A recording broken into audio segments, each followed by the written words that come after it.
Hi folks, Men of the Infinite here with you once again, on this occasion disproving the existence of God.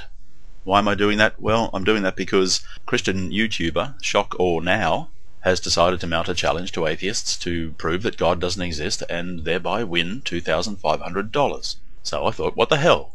Let's have a shot. Now I know that a lot of atheists would be thinking, well, it's an impossible task. We can't disprove that which isn't defined. We don't know what it is that we're disproving. Are we disproving this thing, for example? And that's a legitimate complaint against that sort of challenge. But I'm going to come at it from a different angle, and I'm coming at it from precisely this angle. God is defined as infinite. Christians, by and large, indeed almost universally, will state that God, yes, God is infinite. God must be infinite, because if God is finite, God suffers all of the natural limitations that a finite thing must bear.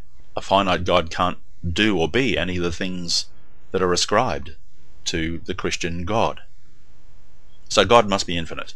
So if shockawenow accepts the premise that God must be infinite, I can then move on to the proof that the infinite does not exist. And the proof of that is simply that existence is a finite quality. By definition, to exist means to present an appearance of some kind. It means to be relative to that which is not the existing thing.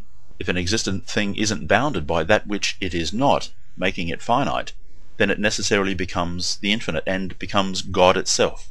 Let's look at this cup. This cup is a finite thing that exists. It presents an appearance. It's bounded by that which it is not.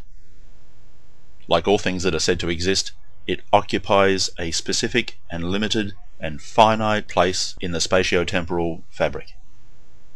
That's what it means to exist. The infinite does not occupy a specific, limited place in that fabric. It is not bounded by anything. It does not fit any of the natural criteria for what we term existence. The infinite quite simply does not exist. Therefore, God, which is defined as infinite, does not exist.